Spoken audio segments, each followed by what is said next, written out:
Who has been the biggest influence in your life? My father. Tell me why. Just because I think he taught me just to be a good person, and it was worth it. I mean, it was a thing that I'm kind of proud of. How did you meet your husband? Actually, it was at an outside summer dance at a church. So he was there with the three friends they were from another high school.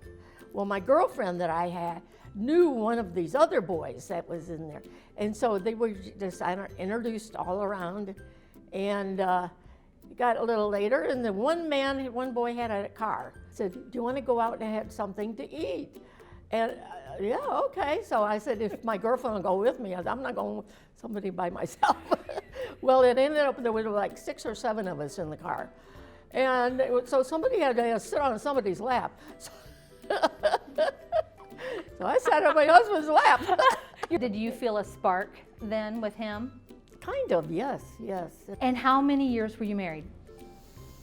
I think I figured out it was 59 years. He loved the music. He was the music person. And did he dance with you? Was he a dancer? He was the dancer. Really? I was the one that, yes. I had to join him. He was the one that would, and he lived in a nursing home. Well, he was there 7 years. Okay. And he would make the nurses and everybody dance with him. Do you have any advice for people on how to have a happy marriage or to make it? Just be yourself, and usually that works out okay, because he wouldn't have married you if he didn't like me, so I must be okay. And he was the same way. So I liked him for what he was, and he didn't have to change. Is there a piece of technology that's been invented that annoys you? Cell phones. Tell me why. Because they occupy people's time and attention sometimes when it's not appropriate. And I think that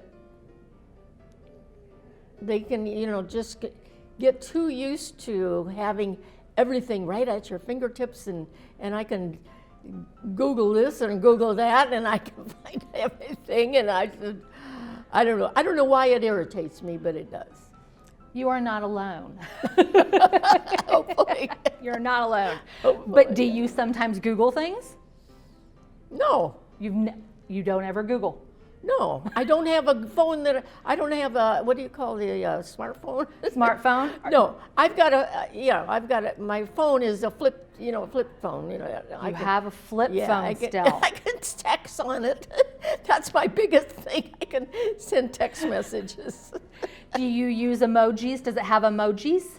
I don't even know what that is.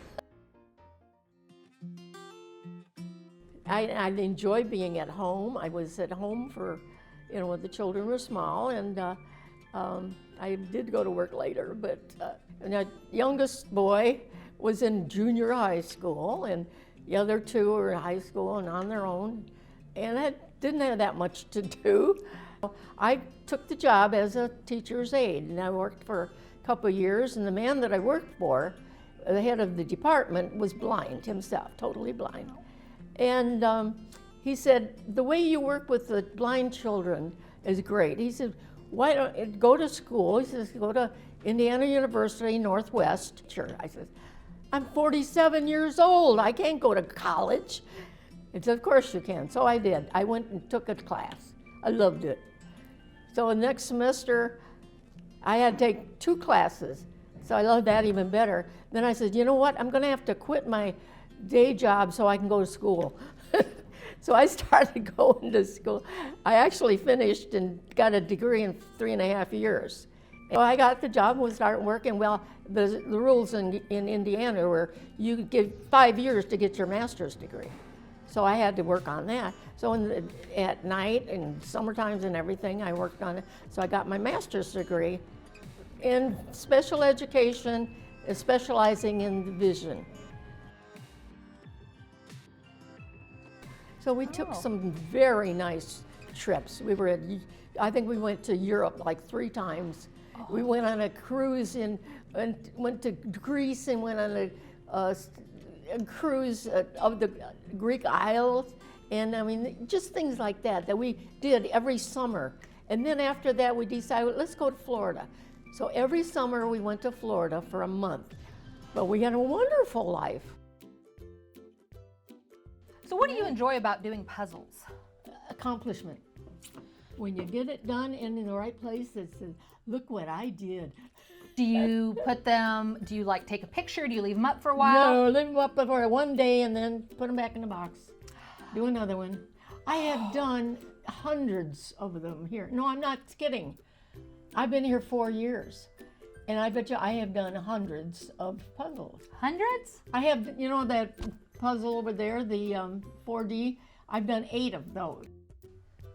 This is a 4D puzzle, and it's a replica of Sydney, Australia. The Sydney Opera House, and the architecture is so different that people are very interested in visiting that area. The best thing was happening is in total, raising my 3 children, being with them and having such a good times, and I don't know, I just think I had a good life.